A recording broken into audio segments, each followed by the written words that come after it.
আমার ভাইয়ের বয়স কত? আমার ভাইয়ের জন্মদিন নিয়েও যে এত কন্ট্রোভার্সি হবে সেটা আমি কখনোই ভাবিনি। আমার মনে হচ্ছে এখন আমাকে কোনো কিছু পোস্ট করার আগে ভেবেই নিতে হবে যে এই বিষয়টা নিয়ে কন্ট্রোভার্সি হতে পারে। সে যাই হোক, সবার আমাকে অনেক পছন্দ, এটা আমি বুঝতেই পারি। মানে সবাই খুব খুঁটে ভালোবেসে আমার ভিডিওগুলো দেখে, এটা একদম সত্যি। তো আজকের প্রথম প্রশ্ন হচ্ছে, মা ভাইয়ের জন্য এত কিছু রান্না করলো কিন্তু হৃদয়ের জন্মদিনে এত কিছু কেন রান্না করেনি? আমার শুধু এই ছোট্ট মনে একটাই কোশ্চেন, তোমরা কি আদেও হৃদয়ের বার্থডে ব্লগটা দেখেছিলে? সেখানে কিন্তু মা হৃদয়ের জন্য অনেক কিছু রান্না করেছিল। শুধু এটা তোমরা বলতে পারো যে ভাইয়ের জন্য বিরিয়ানি আর ফ্রাইড রাইস দুটো আলাদা করে রান্না করা হয়েছিল, কারণ এগুলো খেতে ভাই খুব পছন্দ করে। না মানে তোমাকে নিয়ে আর পারা যায় না। যদি একই রকম রান্না বান্না করতো তোমরা নিজেরাই করতে। ও দুইজনে জনই একই রকম রান্না করেছে, এখন দুই একটা আইটেম একটু আলাদা করে রান্না করেছে, তাও তোমাকে ফুসকা পড়েছে পুঙ্গায়। এখন তোমরা এটা করছো যে এর জন্য একরকম রান্না, ওর জন্য একরকম রান্না। কি সবসময় কি একই রান্না করবে নাকি? তোমরা কোনো কিছুতে খুশি হতে পারো না কেন? এটা আমার কৌতো। মানে তোমাকে তো জ্বালাটা কিসির? এই যে আমার মা তরকারিতে হলুদ কেন বেশি দেয়? আচ্ছা দাঁড়াও,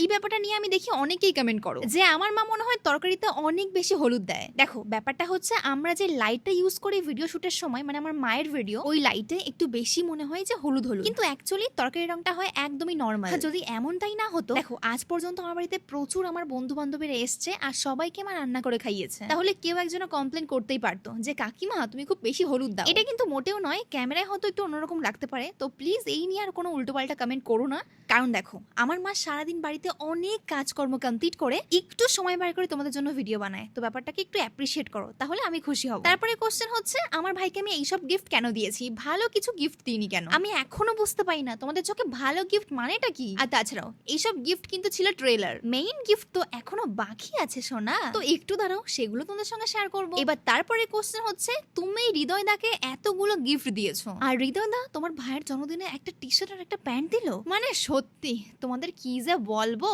মানে একটা মানুষ ভালোবাসে কিছু গিফট দেছে আর তোমাকে কুরকুরানি শেষ হচ্ছে না। লোকের খুশি দেখে একটু খুশি হতে শেখ। এইবার তারপরে সবচেয়ে বড় কোশ্চেন হচ্ছে, তোমার ভাইয়ের বয়স কত? তোমার ভাই কি তোমার থেকে ছোট না বড়? এটা আগে ক্লিয়ার করে দিই, আমার ভাই আমার থেকে ছোট। হ্যাঁ বাবা হ্যাঁ, আমি জানি, ওকে দেখলে মোটেও এটা বোঝাই যায় না, এত লম্বা চওড়া হয়ে গেছে, আমার তো অনেক বড়ই ওরে মনে হয়। যাই হোক, ওর বয়স এই 2026 সালে পড়লো 21। এবার আমি জানি অনেকে এটাও কবে যে ওরে দেহে মনে হয় 30 বছরের ছেলে, কিন্তু তোমাকে তো অনেক কিছুই মনে হয়, কিন্তু ওর বয়স হচ্ছে 21। হ্যাঁ আমার থেকে ছোট, কিন্তু কম বছরের ছোট এটা আমি বলবো না। যারা আমার প্রত্যেক বছরের বার্থডে ব্লগ দেখে তারা বলো যে আমার বয়স কত, কারা কারা জানো দেখি।